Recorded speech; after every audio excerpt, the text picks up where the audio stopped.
안녕하세요. 저는 2020년 슬기로운 고교생활 안내 진로 멘토를 맡은 박동빈입니다.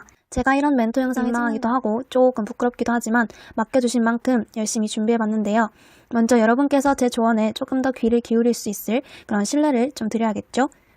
저는 올해 학생부 종합 전형으로 계명대학교 의예과, 학교 추천 2 전형으로 고려대학교 보건환경융합과학과에 합격했습니다. 그래서 그동안 고등학교 생활을 하면서 쌓아왔던 노하우들, 여러분이 알고 계시면 좋을 것 같은 그런 팁들을 전해드리려고 합니다. 아무래도 고등학교 3학년 때 입시를 준비했던 것이 가장 기억에 많이 남아있어 고3 학생들에게 필요한 말들을 조금 더 많이 할 것 같아요. 여러분에게 필요하신 정보를 쏙쏙 잘 골라 들으시면 되겠습니다. 이 PPT는 제가 진로진학 멘토단으로 활동할 때 만들었던 건데 제가 여기에 붙였던 제목은 존버는 승리한다입니다.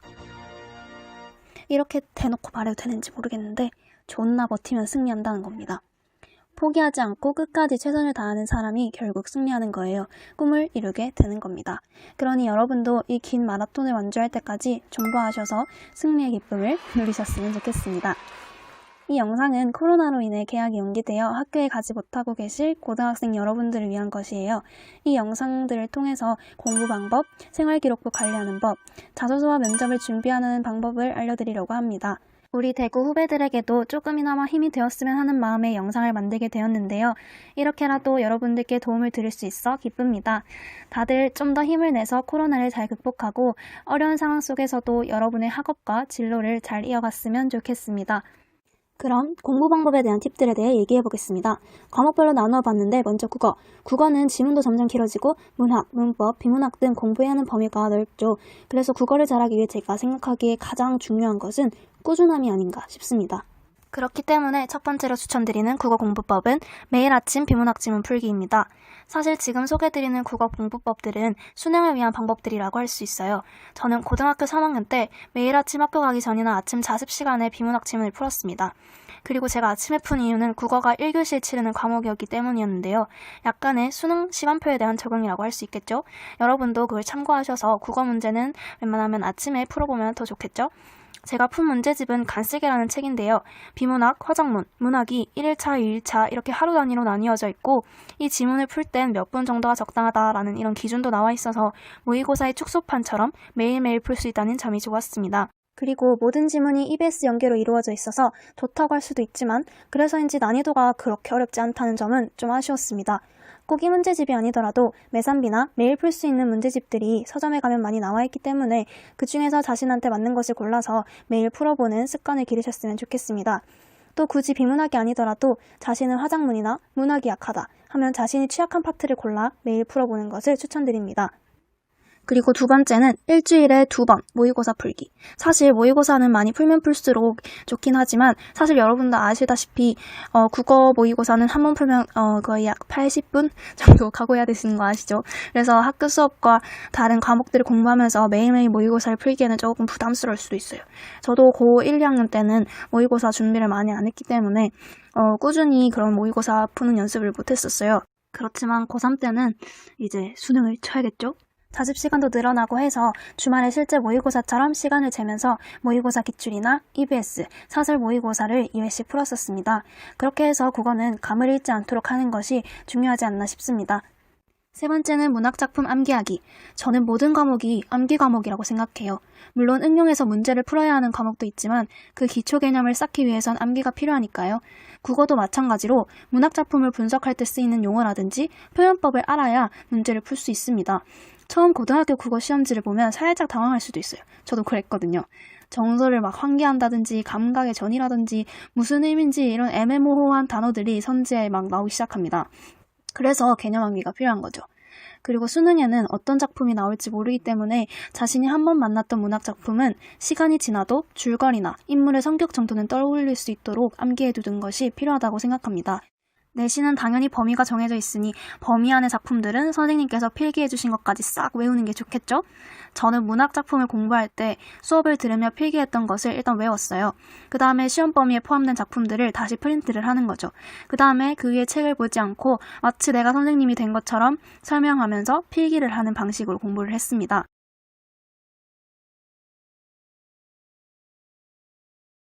비문학 지문은 옆에 백지를 두고 단락별 주제와 요점을 그림이라든지 내 방식대로 정리를 한 다음에 문학과 마찬가지로 마치 선생님이 된 것처럼 설명하는 연습을 했습니다. 그렇게 하면 내용이 머릿속에 잘 정리되는 느낌이 들고 암기하기에도 좋은 것 같아요. 그래서 이 방법을 추천드립니다. 그리고 국어 문법 같은 경우에는 고민하는 친구들이 많은데 진짜 꼭 한번 날 잡고 마스터를 하면 그 뒤로 내 것이 될 수 있습니다. 저도 고등학교 1학년 때 문법을 한번 싹 정리하면서 외우고 문제를 계속 풀면서 복습을 하니까 고등학교 3학년이 되어서는 문법 지문을 읽지 않고도 그냥 문제를 풀고 그랬습니다. 고1, 2 때는 몰라도 3학년이 되면 모의고사에 시간이 부족해질 수 있어요. 근데 문법을 일단 마스터해 놓으면 문법 파트에서 시간을 확 줄일 수 있습니다. 그래서 인강을 들어도 좋고 학교 수업을 통해서도 좋고 아님 혼자 문제집을 사서 공부해도 좋습니다. 어떤 식으로든 문법은 개념을 싹 정리하고 문제를 많이 풀면서 감각을 기르면 사실상 국어에서 가장 쉬운 파트가 될 수도 있습니다. 생각보다 국어에서 읽기가 길어졌는데 얼른 수학으로 넘어가겠습니다. 사실 수학은 별거 없고 기출문제집 한 권 정해서 풀기입니다.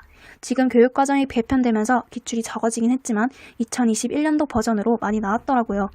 저는 마더텅이나 자이스토리 같은 기출문제집을 정해서 한 권을 여러 번 푸는 것이 좋았습니다. 양이 많기 때문에 뒤에 문제를 풀다 보면 앞에 문제가 기억이 안 나고 풀었던 문제인데도 다시 풀면 틀리는 경우가 있습니다. 저만 그랬나요? 그렇기 때문에 한 권을 완벽히 마스터하면 대부분의 유형을 외울 수 있게 됩니다. 그래서 저는 이 방법을 추천드립니다. 내신은 저희 학교 선생님들께서 교과서에서 주로 내셨기 때문에 시험 기간이 되면 교과서를 여러 번 풀고 내주신 학습지나 기출들을 다시 풀면서 풀이 과정을 익혔습니다. 고3 때는 수능 특강이나 수능 완성에서 문제를 내셨어요. 그래서 책으로 한번 풀고 수능 완성이나 수능 특강은 EBS 홈페이지에 올라와 있는 거 아시죠? 그 PDF 파일을 다운로드 받아서 프린트를 한 다음에 두세 번씩 반복해서 풀었어요. 같은 문제를 어떻게 그렇게 여러 번 풀었는지 모르겠는데 그걸 거의 외우다시피 했었습니다. 이렇게 내신은 각 학교 선생님들께서 출제하시는 스타일을 파악해서 준비하는 것이 좋을 것 같습니다. 영어는 단어가 기본이라고 생각합니다. 문제집을 사서 외우는 것도 좋지만 자신이 모르는 단어들을 외우는 것이 더 중요하다고 생각해요. 중학생 때는 단어장이나 문제집을 사서 외웠지만 고등학교에 들어와서는 교과서나 부교재에 나오는 단어들 중에 제가 모르는 단어들을 작은 수첩이나 단어장에 정리해서 외웠어요. 사실 내신 같은 경우에는 교과서나 부교재에 나오는 지문들이 시험에 나오잖아요. 그래서 그 단어들을 외우는 게 먼저라고 생각했어요. 그리고는 수첩을 주머니에 넣고 들고 다니면서 외웠습니다. 점심시간에 급식 줄을 설 때나 차를 타고 이동할 때 시간이 빌 때마다 정말 틈틈이 외웠었습니다. 단어를 외우기 위해 따로 자습 시간을 쓰기보다는 자투리 시간을 이용하는 것이 좋은 것 같아요. 고3 때는 수능 특강이나 수능 완성의 단어들을 외웠고 좀 더 시간을 아끼기 위해 수첩에 직접 적기보다는 부모님께 단어를 워드로 쳐달라고 부탁드렸습니다. 주말 동안 부모님께서 단어를 쳐서 프린트해서 주시면 학교에서 들고 다니면서 외웠죠. 그리고 컴퓨터로 치면 좋은 게 저 한글 뜻만 지우면 테스트 용지로 쓸 수 있다는 점입니다. 한글 뜻을 지우고 시험 치듯이 적어보면서 외워졌는지 테스트하는 거죠. 두 번째는 진짜 추천드리는 방법인데 직접 출제자가 되어보는 거예요. 처음에는 조금 감이 안 올 수도 있어요. 이게 어떻게 하는 거냐면 고등학교 영어 문제는 출제 유형이 거의 정해져 있잖아요. 주제를 찾으시오라든지 문법, 빈칸 추론, 어휘 이런 식으로요. 그래서 한 지문을 가지고 여러 유형의 문제로 분석해보는 거죠. 고3 때 영어 선생님께서 지문 분석을 이런 방식으로 해주셨어요. 다른 지문들에도 이 방법을 적용해보자 해서 시작을 했죠. 한 지문이 주제를 찾으라는 문제로 나왔다면 주제를 찾고 해석만 하고 넘어가는 게 아니라 빈칸도 뚫어보고 바꿔낼 수 있겠다 싶은 어휘랑 헷갈릴 수 있는 문법을 내가 만약에 문제를 내면 여기서 낼 것 같아 이런 느낌으로 표시를 해두는 거죠. 실제로 이렇게 해서 제가 예상했던 부분들에서 시험 문제가 몇 번 나왔었어요. 대박이죠? 시험장에서 그 문제를 딱 봤을 때 저만의 약간 승리의 미소, 바로 정답을 찍고 넘어가면서 내가 적중시켰다는 그 쾌감이 진짜 장난 아닙니다. 약간 수능 문제 적중한 1타 강사가 된 느낌이에요. 여러분도 그런 기분을 느껴보셨으면 좋겠습니다. 다음은 과학입니다. 제가 이과였기 때문에 사회를 공부한 지가 한 5조 5억년 된 것 같았고 딱히 사회공부법이라고 할 게 없었습니다. 그래서 과학밖에 없는 점 양해 부탁드려요. 먼저 과학도 기출이 정말 중요합니다. 일단 개념을 확실하게 다 외워야 해요. 그리고 문제를 풀면서 한 번이라도 헷갈렸던 선지는 반드시 표시해놓고 넘어가야 합니다.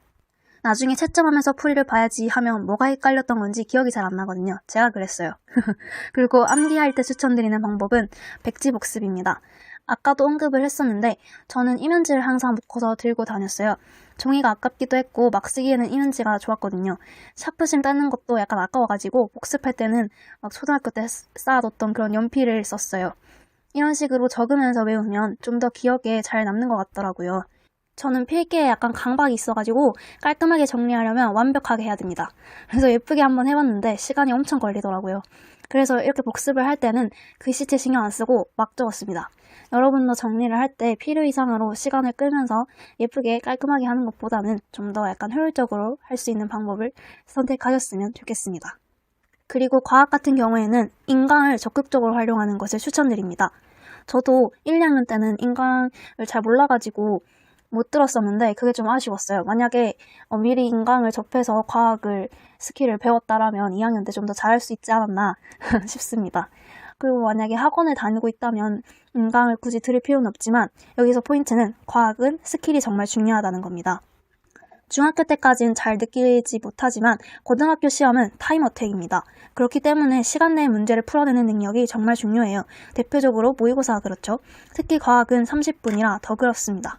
정말 정석대로 답지풀이 그대로 풀면 절대 30분 내에 20문제를 다 풀 수 없습니다. 그렇다고 우리가 직접 스킬을 만들기에는 조금 어렵겠죠? 이럴 때 필요한 것이 인강입니다. 선생님들이 가르쳐주시는 스킬들을 직접 체화하면 고난이도 문제들도 시간 내에 풀어낼 수 있게 됩니다. 그 과정에는 시간과 노력이 많이 필요하지만 여러 번 반복해서 외우고 연습하면 여러분도 충분히 할 수 있습니다.